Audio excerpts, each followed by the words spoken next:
Dito man na siya. Maliyawak mo eh. Nagagaling talaga sa mga mukha. This is the new... No, yung explanation will come later. Ulit dito sa ating puntahan. At naimbitahan po natin today to discuss with us this titikit muna ako, nakakalimutan ko talaga yun. House Senate Bill 2699, otherwise known as the Konektadong Pinoy Act. Ibibigay ko po sa inyo ang yung dating Undersecretary ng DICT. Relax lang. Isa lang ako dito. Na si Yusek Jeffrey Ian D. Magandang umaga.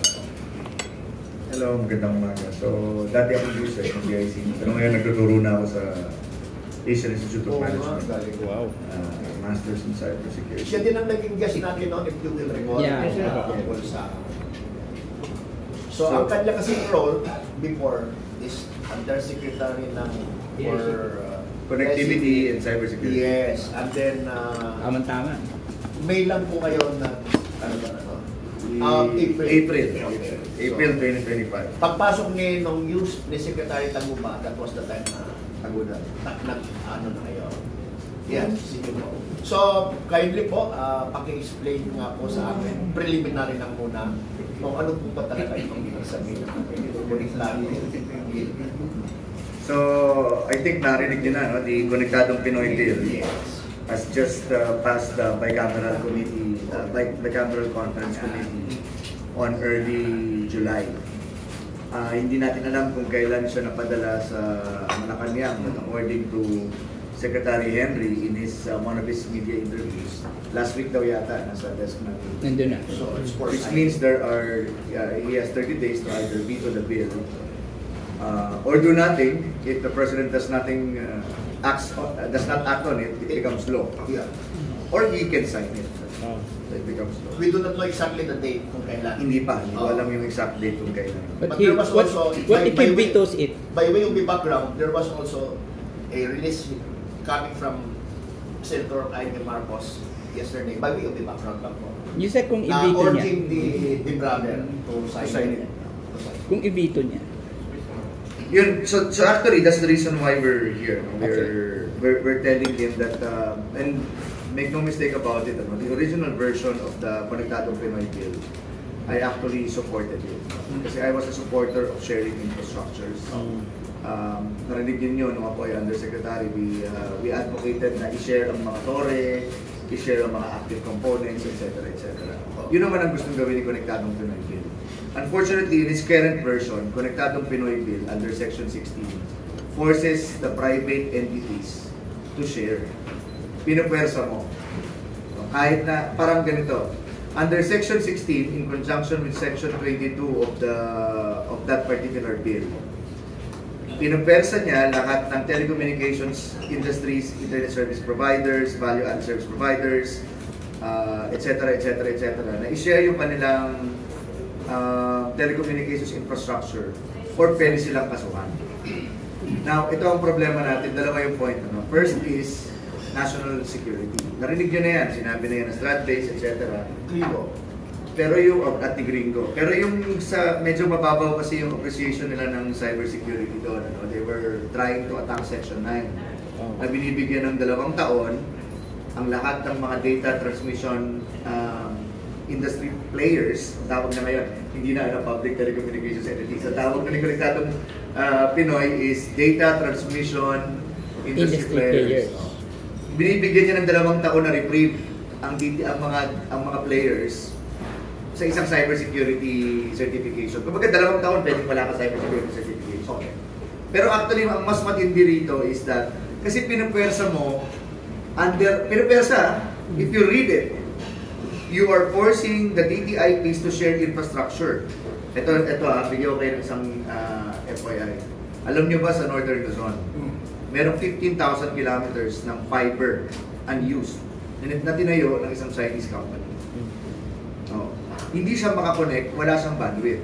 Kasi hindi siya makakonect sa data transmission, ay sa data tama, the transmission industry players or mga public telecommunications entities. Under this particular bill, hindi mo siya pwedeng i-deny. Hindi mo siya pwedeng i-deny. Pag sinabi niya, I want to connect, babayaran naman kita, kailangan niyang pumonect. Obligado yung PTE.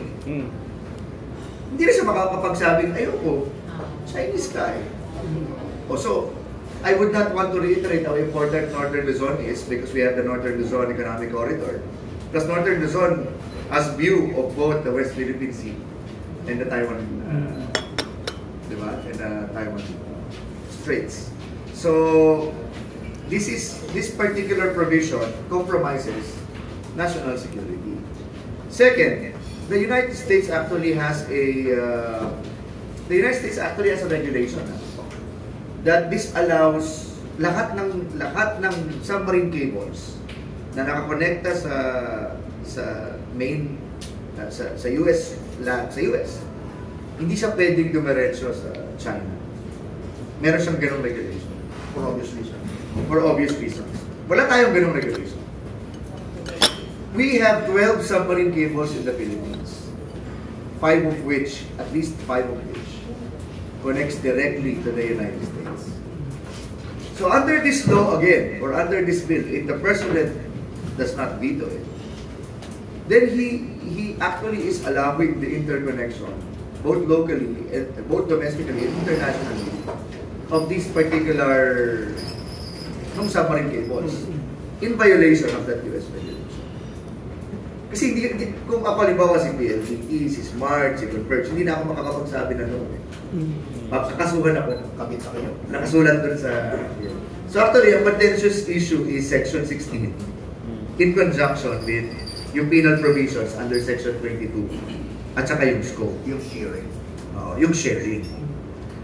Yung second point is, I think, nakalimutan nila yung actual dynamics or market dynamics ng buong supply chain ng data transmission. Bakit? Sabihin nyo, bakit mataas sa Pilipinas ang internet? Tama yun. Tama actually yung Konektadong Pinoy sa kanyang objective. Ang objective is to share. Yun ang tama doon. Hindi kasi kayo nag-share. Magkakadikit ang mga tore, magkakadikit ang mga BTS, ang mga radyo. Pero alam nyo, ang pinakamalaking issue dito is yung lease. Na hindi man lang tinakil, no bill.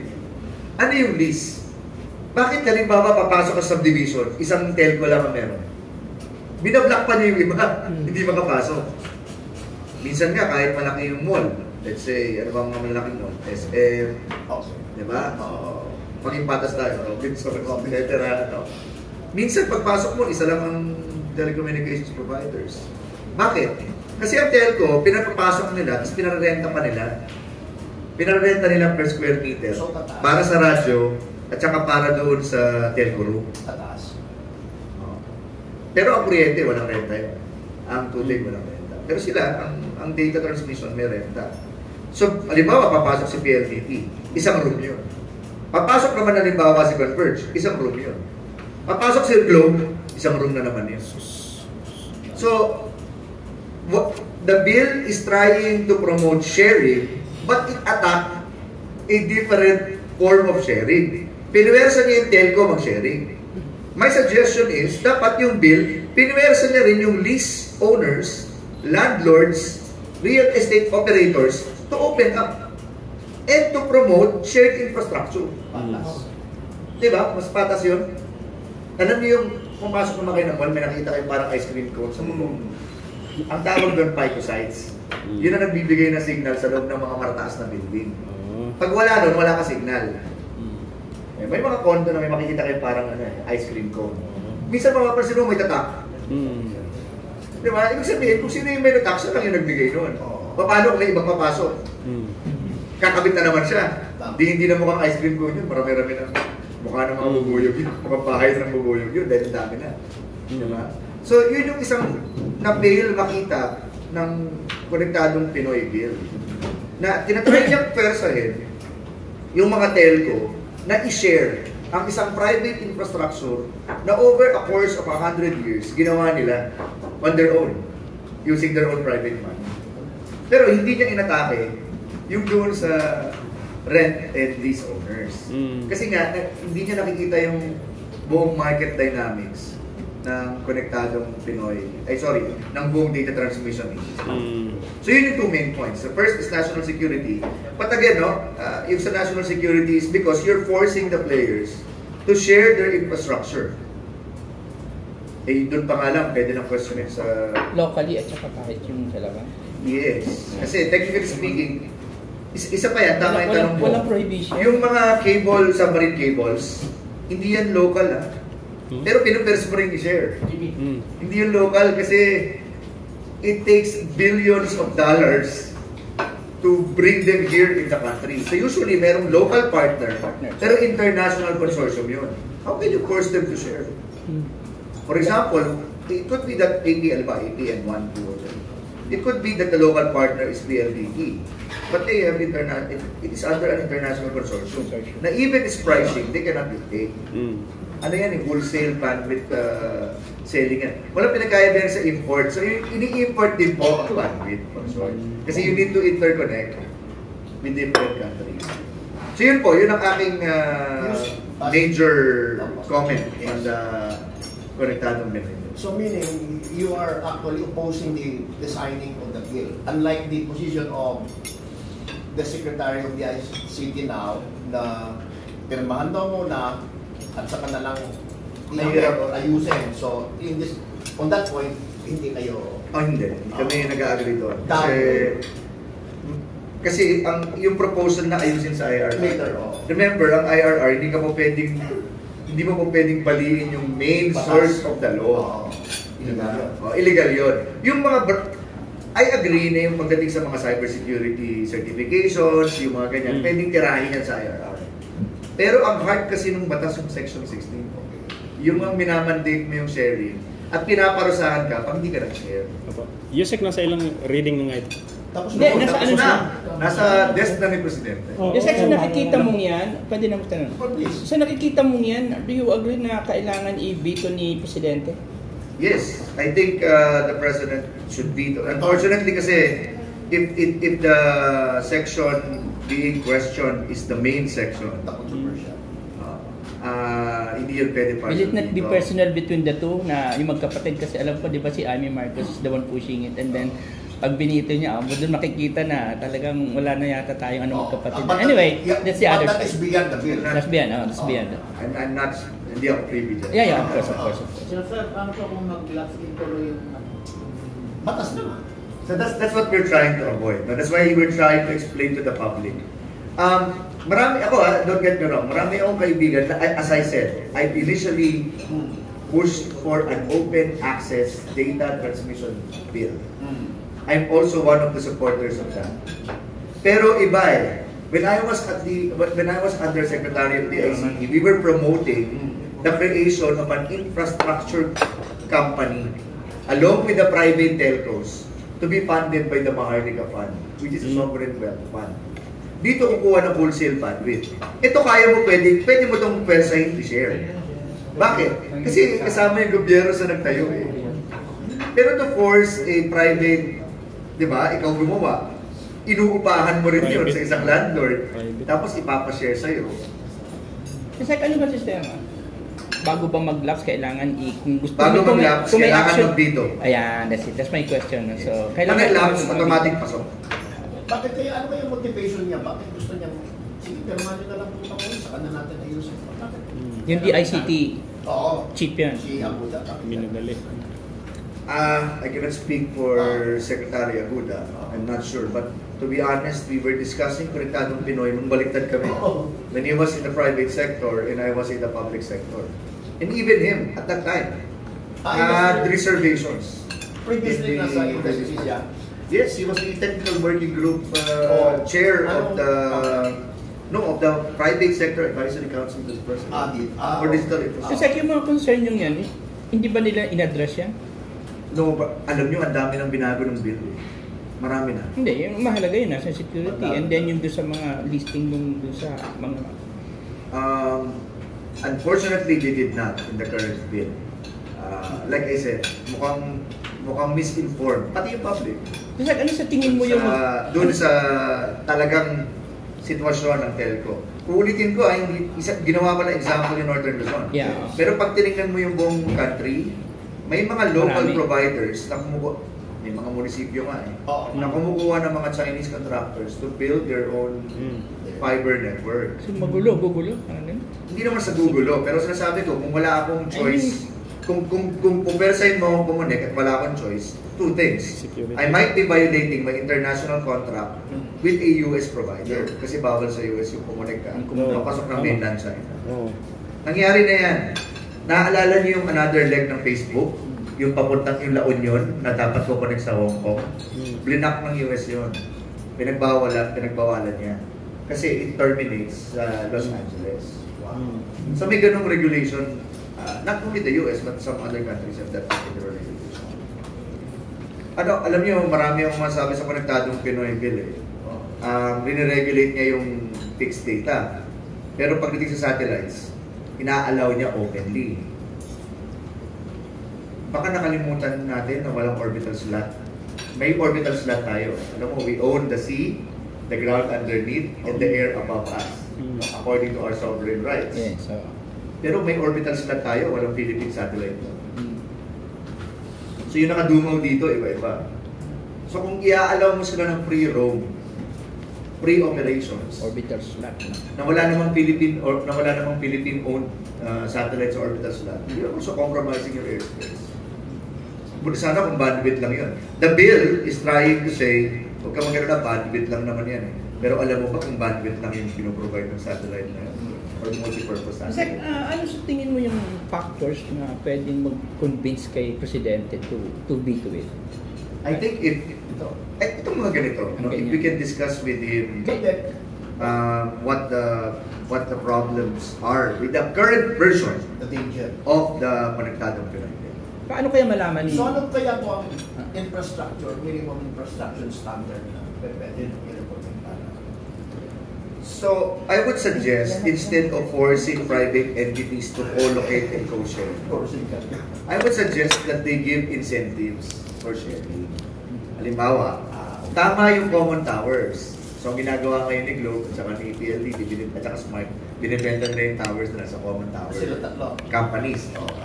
Yung major mobile at saka dito, binibenta nila para maging shared infrastructure. And let the infrastructure company manage it. So ang ibig sabihin, walang libre. Walang libre. Okay. Tsaka naman, kayo naman, meron tayong, last time I looked, we're not a communist country. There is still a property rights sa Pilipinas, di ba? That your right to life, liberty, and property. Yusuf, going back, kung halimbawa naman pong, okay, the president is going to veto it and then return it back to the House and Senate for their conversion and then incorporate na yan sa yung nasabi mo that the minimum standard is at least Economic incentive. No, give economic incentives sa may rather than force them. Yeah, sa may mga infrastructure na. Yes. So talagang, tingnan natin naman sa tao, talaga bang totoo na magkakaroon na ng magandang access all over the country, even sa mga remote barangays, at saka hindi siya masyadong costly. Sa circle. In the current version, At dito nga lang po, wala eh. in the current version, no. The current version of the bill, Wala rin. kaya ngayon ang sinasabi ko sa inyo, yung current version, hindi mag-i-improve. Kaya Bakit? mali ang pagkakaintindi. Kulang na nga lang sabihin ko, baka napudol-pudol tayo ng paliwanag eh. Bakit di mag-improve? So ang ibig sabihin, Kasi nga, yung in-explain ko kanina, kasi nga, hindi naman pinaforce ng bill mag-open up yung mga lessors at saka mga malls. at saka mga real estate developers. Ang pinaforce niya lang, yung DTIPs na mag-share. So pag halimbawa lang, kunyari Ayala, kunyari Ayala subdivision. Okay. Sorry, yun ang pinakamalaking real estate provider. Di automatic na Globe. Do under the bill, pag pumasok si PLDT, sasabihin niya kay Globe. Hindi kay Ayala. Hindi kay Ayala. Nakagigess nyo? Sabi niya kay Globe, gusto ko kumonek. Diba? Mali. Kahit sa Trinoma eh. Sabi ni Globe, sige, usap tayo. Pero mali. Dapat, ang i-force mo, yung develop. Meron ako dito conduit. Sa conduit na to, lahat kayo pwede pumasok. So, baliktad yung sitwasyon. Ba't walang signal dito? Kasi walang conduit yung ibang telco. Okay, gusto Nagigas niyo yung maling logic doon sa bill. Pero sir, hindi re-recommend ng Globe na dumpromekta ang PLDT sa Yes. Ayala. Ayun ang tatanong ko. Hindi Hindi nila na. ganunin. Na, ako ba sa akin? Yeah. Hindi nga kasi parang din naman ako ng Ayala eh. Parang sinabi ko gano'n. Oo. Nagigits nyo, ang ginalaw niya lang sa building si Globe. Kung gusto pumasok ni Smart, PLDT, tatanungin niya si Globe, under the bill. Kasi sa bill, ang pinupwersang mag-share yung mga telco. Kaya sabi ko, ang atakihin mo, yung Lesco. So, anong sasabihin ng Globe? Hindi sasabihin ng Globe, punta ka muna doon sa Hindi. Sila mag-uusap, magkakasok. Kasi nga under the bill, pero sabi sila mag-share. Kailangan nila mag-share. Eh lang, walang mangyayaring sharing kung doon sa subdivision ng Ayala. Tama. Dadaan ka pa rin doon. Pero dadaan ka sa conduit ni Globe. Eh, what if, sir, Dadaan. hindi pumayag ang Ayala, di ba? Hindi pwede. Yun yung sinasabi ko, that's the way that we should attack the bill. Under the bill, di pumayag si Ayala, wala kang magagawa. Mag-file ka ng competition, anti-competition kay PCC. Under the current Yung palang loophole na, loophole yun nung batas nila. Yun yung under the current regime. Under the Tratadong Pinoy, hindi pa rin. Hindi ka kay Ayala makipag-usap. Kay Globe.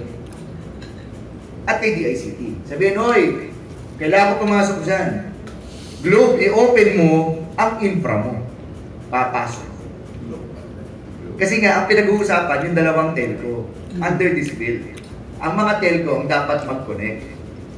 So, magiging kontrolado ng Globe ang PLDT. Or vice versa. Hindi naman. Example ko lang yan. Hindi, siyempre, example nga. Parang ganon Hindi pa nga. na-victimate ito during the public hearing of these bills. During its deliberations from both chamber and house. Yung position. Hindi ko, I'm not sure. Okay. I was not the one attending that for the ICT. Medyo interesado pa ako dun saan. Baka pwede maka-elaborate ng mabilisan ng konti yung tungkol sa national security. Ano pa? Yun. I'll give you an example ulit.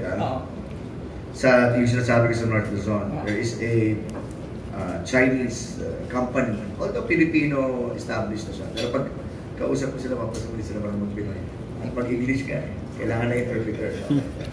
They already established 15,000 kilometers of fiber network in Northern Luzon.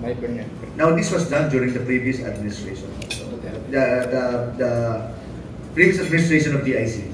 Okay. Inallow naman nila. This fiber is available for use by LGUs, but it's not connected to any of our telcos. Bakit? Kasi wala silang lease agreement with the telcos. Okay. Ngayon, under this bill, if it becomes law, that particular network, hindi niya pwede na siyang connect at hindi niya pwedeng i-deny. So what are the national security implications? Ulitin ko this is a Chinese-owned, a Chinese-led, with Chinese-speaking leaders sa Northern Luzon yun. Establishing both active and passive network infrastructure in Northern Luzon. Nako-connect na ngayon sa national backbone ng mga telco. So that's a national security concern. Kasi hindi ka pwede mag-deny. There is a reason. Dito na sabihin sa inyo, there is a reason why in all parts of the world, the telecommunication industry is regulated. Why? Because it is for public conveyance and it is imbued with public interest. Especially national security interests. Alam niyo ba that call managers and voice managers can record their conversations with television? Nangyari na yan, Hello Garcia tapes. If they can do that to a president, they can do that to any Tom, Dick, and Harry, to every Juan de la Cruz or Juana de la Cruz. Well, so the telco industry is being regulated specifically for that concern. Eh ngayon, i-deregulate mo. Tapos i-allow mo pa ang sharing by force. Hindi ka pwedeng humindi. Kung hindi ko may dahilan, ba't pwede ka humindi? Diba? Bakit pwede ako humindi? Kasi may security issue ako sa iyo. Diba? So, that becomes a problem. That's the justification. That's the reason why you have to regulate it. Ulitin ko sa ibang bansa, they have, in Taiwan for example, they have a open access bill. But they do not force telcos to interconnect. Kasi baka nga influence ka by a foreign power na nagpapanggap ka lang natin. Posible naman di ba? Galing. Pero sa kanila, ang atake nila, yung in-explain ko kanina, sa mga building. Pag nagtayo ka ng torre, ipapalis mo yan sa maraming tao. Hindi tayo nag-share ng switch. So yung data ko, yung data mo. Hindi tayo nag-share ng switch. Pero yung torre, pwede tayo mag-share. Wala namang problema dun Yung generator, pwede tayo mag-share. Structure lang, sir. Structure. At hindi tayo magtatayo ng multiple structure sa isang building. Kasi pangit naman talaga yun. Nakita niyo, pugpog na ng antena ng iba't ibang telco yung bubong mo. Yung mall. Di ba nakikita niyo yan? Iba-ibang antena. Magkakatabi pa. Sa kalsada nga, sir, marami ng pansin. So yun dapat ang atake. Yun yung sinasabi ko na dapat atake sa isang sharing or open data access bill. Hindi yung pinapersa mo yung player. So lahat kayo magkabit-kabit. Mag-connect-connect kayo Yun yung maling atake sa isang open data access. Mag-connect ng data, hindi nung structure. Pati structure. Hati-hati. Pag binasa mo yung section 16, both passive and active components. Okay. Tira-tira. Lahat. Pati switch, pati router. Hello. Tapos mahal. Kasi sir, hindi pa itinatake ng previous administration favoring one Chinese company na pumasok. Kasi ang una nilang pinag-usapan dyan is yung infrastructure ng cell site. Yes. Tama yung common tower Tama yan. Ang magmamali tayo pa nang-share tayo ng channel sa switch. Ng switch. That handles data. Yes, that handles data. Sa batas na yan, nandun, mag-share. Technically speaking, pinasalan to ng Congress, nasa table ito ni Presidente. I hope Secretary Anyo advises the President. Based on, I hope that Secretary Anyo hears my message. I used to work with him then, as the Undersecretary for Cyber. I hope he understands where we're coming from when it comes to national security. Pero vis-a-vis, again, let me reiterate, Section 16, Section 22, and Section 22 of the... Pero kailangan, Yusek, merong communication o may network na, para makarating sa kaalaman nila ni Secretary Anyo, ni Presidente, yung ganitong mga concern. Otherwise, kung hindi naman nila alam to, will the President veto it? So kailangan, siguro it's a good thing, katulad itong ginagawa natin para siguro mabasa nila. Pagdating naman sa Pangulo, at least may routine na dapat dyan, di ba? Ano masabi mo? I'm sure alam na ni Secretary Anyo. Okay. May group po ba na nag-oppose nito? Yes, marami. All major telecommunication providers. Panganiban. Justice Panganiban. Because of jurisdictional issue. Yeah. Kasi kung halimbawa foreign player daw is will go into this. Okay. Legally, hindi siya sama. Pero ito ba iba naman? I support and we support, including Justice Panganiban, including the telcos, the removal of the legislative franchise for telecommunications. Okay yun na tinanggal yung legislative franchise. Kasi dati dadaan ka sa Congress para magkaroon ka ng franchise. Ng prangkisa. And I'm sure, yun nga lang, hindi govern yung ABS-CBN at GMA7 kasi hindi sila data, baka lang, technically speaking, they're broadcast. Pero later, so we support that part of the bill, which is kumuha ng franchise. Nasa repealing clause. Nakumuha kayo ng franchise. Nakasulat doon that it expressly repeats the franchise requirements. So hindi na kailangan yung legislative. Kasi nasa online mixed data. Yes. Hindi na broadcast. Yeah. Well, pero content providers sila, they're not providing data transmissions. Ang regulate nito, yung nagpo-provide ng internet. In your recollection of using mga ilang players ba kayo ng active dyan? Other than this major one, do we have small players? Yes, there are more than 300 small internet service providers in the Philippines. Punta kayo sa mga probinsya, makita nyo may mga internet service provider doon na maliliit. Yung karamihan nga doon, pag-aari ng politiko. Ganun. Parang legal ba yun siya? Oo naman. Pwede naman magnegosyo yung politiko.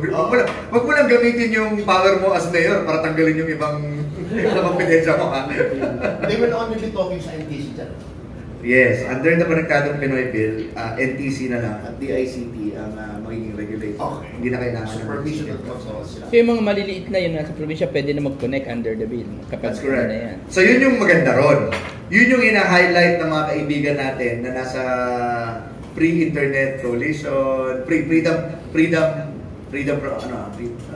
from internet something coalition. Parang Kasi nasabi nila na ang maganda rito is maliliberalize yung... So maganda naman yung part na yun. Uulitin ko, okay ang spirit ng bill. Yung section 16 lang. Ang 22. Na pinapwersa mo lahat Section 16. mag-interconnect even though you are being regulated by international consortium and by another foreign power. Kasi, like I said, US disallows interconnection. And finally, the connection will also involve China.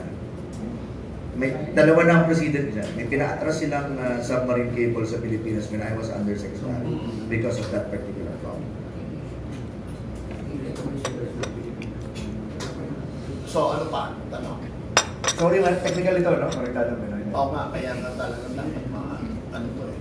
Pero lahat tayo ma-affect. Boss. Sir, when it is, biglang sila, may bala po ba kayong i-question niya po? Not me.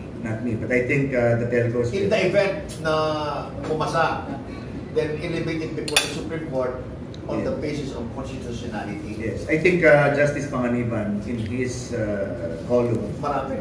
already mentioned that it is open for question. Marami siyang grounds. Pero yung given na yung mga telcos pala talagang they're going against it, maingay sila. Siguro sa tingin ko the president na at least ay Will somehow be kasi in line. telcos Well, I think, big industries to, no? Going to your comment, I think the fact that the president didn't mention it sa SONA, then we have hope. Di ba hindi niya minention sa SONA? He never mentioned it sa SONA. In that more than an hour of...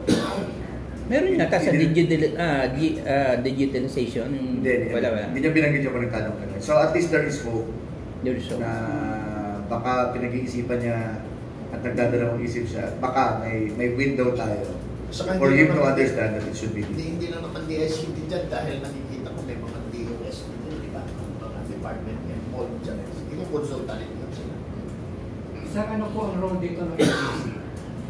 NTC will be granted powers to check the book of accounts of telcos. They are also granted powers to check the service quality of the telcos, which is okay. Those are all fine. So dinagdagan sila ng powers. Technical aspect, meron silang power to review. Yun nga lang, uulitin ko, meron din silang power na ilista lahat ng asset mo for selling. So parang ano nga no? Parang ginawang socialist system yung telco industry eh. Ilinis na nila yung assets mo, ito dapat mo i-share. Wala. Sila mag-dictate ng NTC and DICT.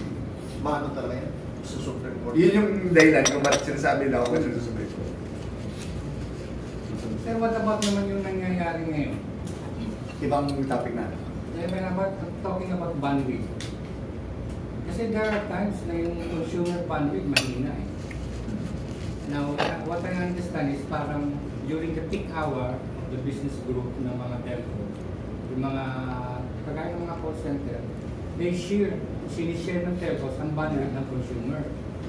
Kaya bumababa yung bandwidth namin. Yeah. Yung binabayaran namin accordingly to the contract, hindi yun ang nare-receive ng consumer. Yan ang dapat i-legislate. Wala. Dapat yan ang ibatas na magkaroon ng quality of service ng lahat ng telco. Alam nyo kasi, false advertising. Basahin nyo mabuti yung binayaran nyo. Di ba, babayad kayo. Kunyari ako, nagbayad ako eh. 700 Mbps, 3,000 per month. Di ba, parang gano'n. Hindi ko na banggitin kung sino. Pag tinignan mo yung fine print, nakasulat doon, up to. Up to only. Maliit lang yung up to. Tingnan nyo, punta kayo sa bill nyo. Nakasulat up to. So nabudol-budol ka, boss. Di ba? Ang dapat doon, ang ina-advertise yung tinatawag na Committed Information Rate or CIR, which is yung minimum. Baliktad ang ina-advertise nila, maximum. So So up to 700. Pero nagbabayad ka 3,000. Pag tinignan mo yung akin nakasulat up to 700 Mbps. Alam mo minimum ko 512 kbps. Yun nga po napapansin na. Napakaliit, napakababa. So yun ang dapat i-legislate. Tapos dapat baliktad. Yung telecom bayad sa atin pag may violate siya. Kasi sabi mo, bibigay ka sa akin 700 Mbps, di mo binibigay. Dapat, hindi ko babayaran yan. Another factor. Yun dapat ilagay sa bill. Tama ka. Yun ang ilagay nila dito. Kasi isa pa sir, yung text messaging, hindi rin na monitor. Aling text message? Let's say, di ba yun, pag may subscription ka, a certain number of text messaging lang ang alam sa'yo. Halimbawa good for 2 days. For 76 texts. May ganon. Ngayon, Baka dito. Meron sir. Ngayon, hindi mo naman monitor kung totoo bang nagagamit mo. Pag nagamit mo lang, kung yung mga na-consume mo maximum, hindi mo na alam kung ano nangyayari.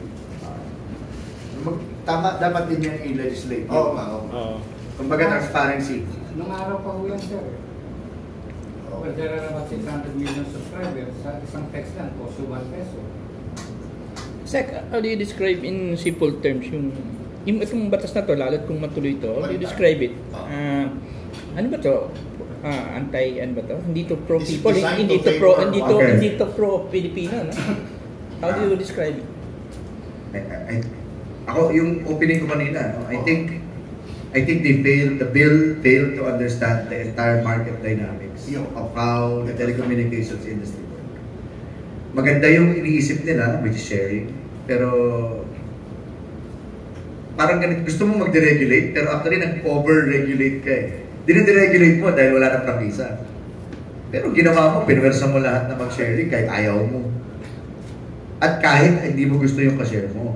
Like I said, this could have national security indications. So I think this is going to be a very unique model if napasa. I don't think when you go to Australia, for example, sharing is through an infrastructure company that is funded by government. If you go to Taiwan, sharing is through lessors. Yung sinasabi ko kayo ng building. Infrastructure sharing. Some else in Europe, it's the government who says, kami gagawa ng backbone, tapos kayo kumonek sa akin. So parang iba to eh. Parang ganito, I am a 100-year-old company. Meron na akong fiber sa buong Pilipinas. After this bill, wala kang choice. I-connect mo sila. Wala ka ng control. Ayun sir, bakit hindi pinatter ng mga proponents yan sa ibang bansa? Tayo naman Pinoy, ugali natin na kopyahin Hindi yung... wala. Diba? Ang konstitusyon natin, diba? Pattern naman sa ano, diba? So, bakit ito? Diba? I don't know. That one I cannot answer. And then, Ba't di sila kumopya na lang? Yusek sa Dubai, Ay, malapit, no? merong tinatawag na itisalat controlled by government. Sa tingin nyo sa Pilipinas, kaya bang gobyerno ang or madugo talaga, mahirap? Gobyerno na ang mag-handle? Ito? Oo. Mas mahirap naman yun. Mahirap. I think that happened in the past, no? During martial law. That will be Mahirap. That will run counter to the Sir, kasi nakakatakot privatization. Nakakatakot dito again, mangyayari na yung lower the regulation. Kasi our current power requirement is not owned by a Filipino. Yeah. Foreign owned. So aside yung wala kang control sa presyo, wala kang control sa supply. Pero ang power is heavily regulated. Kahit na dinre-regulate siya. Tama. Sa bagay, deregulated na pala siya. Regulated na po siya, pero wala namang magawa ang DOE. Mabuti pa si Marcoleta, kalaw niya tutulog lang. Questions pa po. Isa kung may risk to sa national security, so you can say na hindi to pro-Pilipino. Patay ka. I would say yes. It's not pro. Sama po. Ay, di ba? Ano po magiging... Gusto ko mabuo yung mga... Ano po magiging... Inubo mo story mo tayo.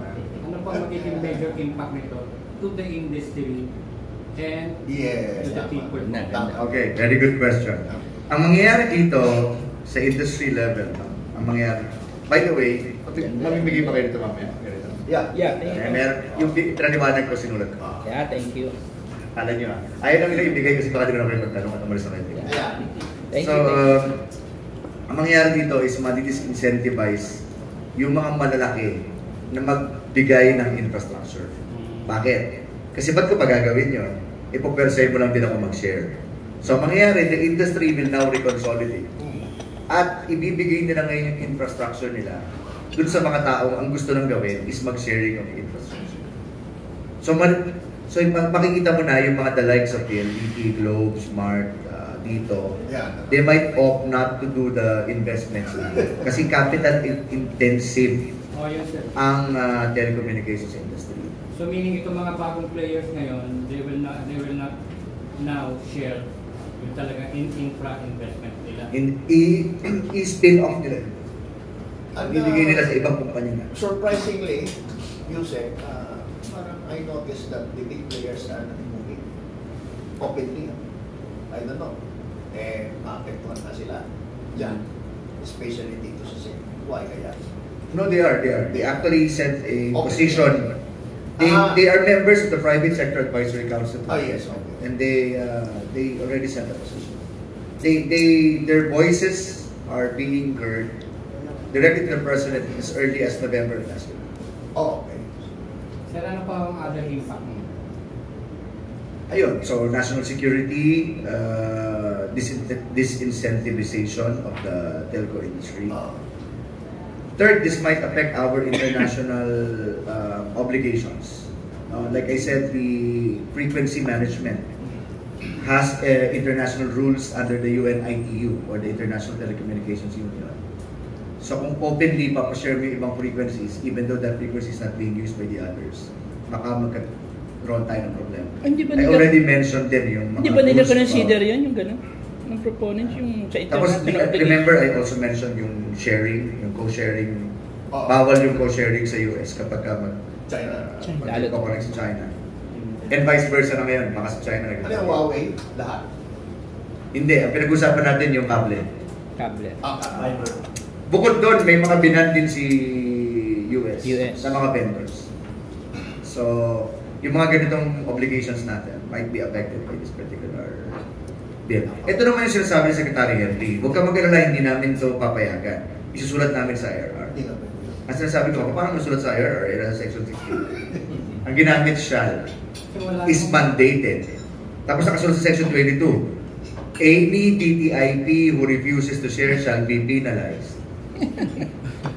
O, paano mo nilalagay mo sa IRR? So, Di ba, sa di ba? pwedeng layaran, hindi kayo pinalize. Tapos nakasunod pa ron, you cannot deny someone. The word non-discriminatory was used in the entire bill more than 10 times. Non-discriminatory, ano sabihin nun? Kahit sino pwede kumonek. Hindi gamutin sa IRR. Pero at saka hindi naman mangibabaw yung IRR sa batas. Oh, yes. Yes. Pagdating sa Supreme Court interpretation. So, ano pa? Walang sinabi na pwedeng mag-connect anyone, pero local. Hindi, nakasulat. Both local and local. Ang nakasulat sa Section 16 is si DICT, si NTC, isusulat lahat ng assets mo. Access list ng tao. Tapos ikaw, kung per se ka maglagay ng presyo, hindi mo pwede baguhin presyo mo. So parang price control na rin. Ito ang presyo mo. Lahat ng gustong kumunik, kailangan payagan. Subject to all technical and commercial, basta it makes technical and commercial sense. So sabihin, may sinabi ko sa inyo yung Chinese contractor na nandun sa Northern Luzon, kailangan makakonect ko siya. Hindi mo pwede i-deny eh. Nakasulat mo. If you read it, nakasulat. You cannot deny. Pero You cannot discriminate. existing na yun yung sa Northern Luzon. Yes, 15,000 kilometers. So why do they have As of December 2024, baka ngayon 25,000 kilometers na. why do they have to connect if kung nag-exist na sila? So ano, or ano, No, lang, they purpose of- establish a fiber. May fiber sila, pero sila nakakonect sa backbone. Okay. Iba yung backbone. Kumbaga may ugat, pero yung spine hindi pa sila nakakonect. Okay. Marami tayong marami tayong national security concerns sa Northern Luzon. Nasusundan po, medyo technical nga. Ano ba? Sir, sample yung sa kuryente, once na nag-brown out, putol yung ikot ng Metro. metro. Samantalang sa internet, Wala. pag nagkaroon ng problema yung linya nila, nung mga provider kung ano mang internet, tuloy-tuloy yung bayan, may pag-asa bang magkaroon ng solusyon po ron? Kasi doon ang kadalasan, ang laki ng binabayaran, pero wala silang magamit dahil nagkaroon ng problema Fix. sa connection. Tuloy-tuloy yung Well, package. in fairness naman sa Konektadong Pinoy, pag tingin mo yung last part na nakasulat doon na parang rights of a user. Ang maganda naman doon, nakasulat yun. Na kailangan maging transparent sila doon sa paano sila nagbibill. Di ba sa other the IPIRA law sa kuryente, nakasulat na generation charge, transmission charge. So ngayon naman, under this, nakasulat doon sa rights of a user, nakasulat na magkano distribution charge, etc. etc. At ilan yung konsumo mo in terms of, I don't know kung gagawin ng minutes or hours or whatever. So sir, madidefine na yung mga Madidefine na. binabayaran. Yun naman yung isang bagay na maganda rito. Like I said, I supported Konektadong Pinoy. Yung final version lang ng Section 16 in conjunction with Section 22 ang talagang problemado. Aware kaya dun si Pangulo Marcos sa... Hindi man. I'm sorry, simula nung wala ako sa gobyerno, hindi ko na siya nakausap. Last ko siya nakausap, April. Kasi parang pinagmamalaki niya na lahat ng Pinoy magkakaroon na ng Yun nga. access. Yun ang naka-highlight. No, not because of Konektadong Pinoy. It's because of the one SIM ng bayan at saka free wifi program ng gobyerno. It's not because of this gobyerno. Okay. Walang connection. Wala. Konektadong Pinoy was certified by the President as urgent. Yes. That's true. Pero yung final version, iba yung issue. Okay. So walang pagkakataon na nakausap ng Pangulo? Yes. Sorry, nakaming ko na. Letting aside, wala bang invitation for you to go back to public? Wala naman. Masaya na ako sa... Nagkakasakit nga ako kakagolf. Please huwag yung sulat yan. Nagtuturo na. At nagtuturo ako. Saan nagtuturo na In Asian Institute of Management. Really? Adjunct faculty ako for Masters in Cybersecurity. Boss, sige. Sir, may impact ba yung Konektadong Pinoy with sa $3 trillion either technology sa asset? May impact siya? No, iba naman yon. Ang pinag-uusapan naman doon ay NSOC, etc. etc. Pero make no mistake about it. Buti na tanong mo rin na may bago ngayong pumapasok na threat, si U335. No? Nag-communicate na si Singapore sa lahat ng telco sa Pilipinas na itong U335, ang inaatake nito, mga telco, routers, switches, antenna. O, ito na naman tayo, sharing. Bakit? Equal ba tayo sa security? Siyempre, yung mga bilyonaryong telco, bilyonaryo din yung security. Yung iba, na nagsisimula pa lang, wala rin security, tapos connect mo sa akin. Hindi, maganda yung tanong niya. Although, na-connect ko lang. Diba? O, the issue na naman yun. I-search nyo, merong UT35 attack pattern ngayon. Ang tinatarget po nila ay mga, buti na banggit yan. Ang tinatarget po nila ay mga telco devices. Ang mga tinatarget nila yung mga nasa bahay ninyo na routers. Routers yung binibigay sa'yo. Yung hardware mo sa bahay. Tapos nakasleep lang siya doon, binabantayan niya lang yung traffic para makuha niya yung mga passwords mo, etc. Medyo nakakatakot yung kanyang attack pattern. Wala pa kami, sorry, wala na ako sa National Cybersecurity Operations. So hindi ko alam kung kanino i-attribute yung attack. But if you believe the United States, alam niyo na ako sila yung...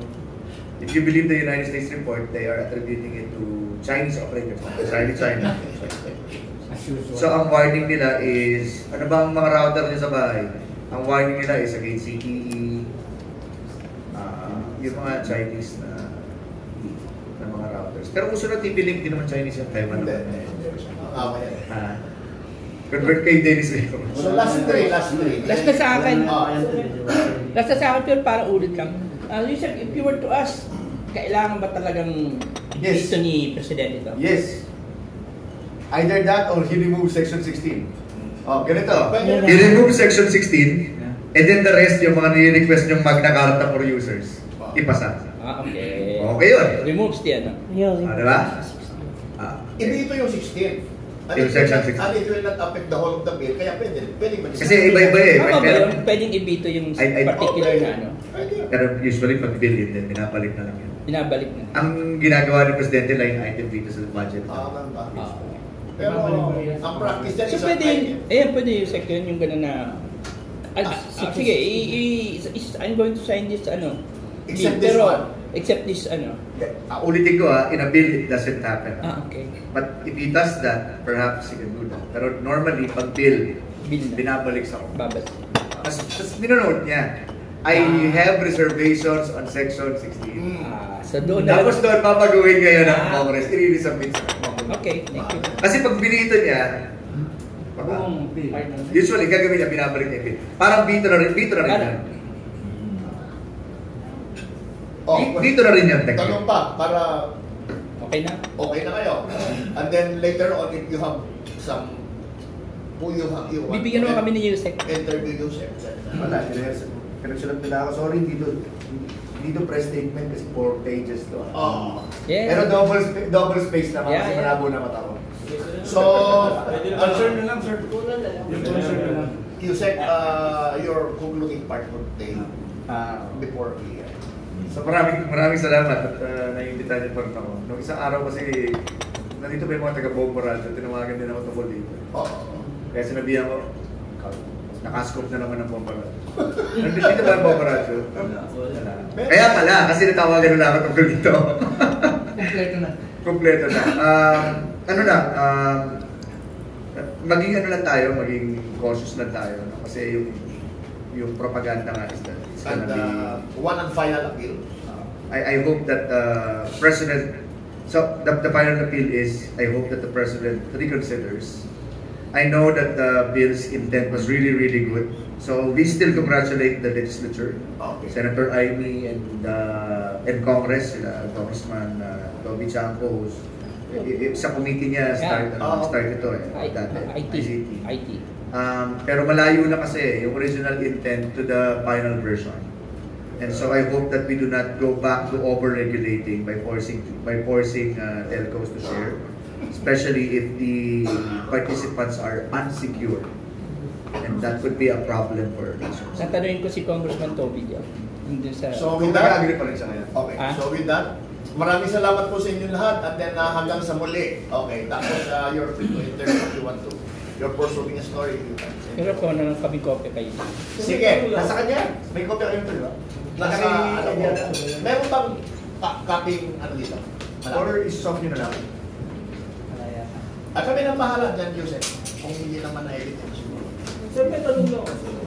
Kapag yung mga small player, yung mga small player na gustong mag-operate nationwide na nag-aalok ng murang serbisyo, sino ba ang may power na mag-approve sa kanila? Ang DICT o NTC? NTC. NTC. Not DICT. Ang regulator ng telco is NTC. NTC. Ang trabaho, pero kung pumasa ito, may part na trabaho na si DICT. Pero sa ngayon, wala akong power si DICT.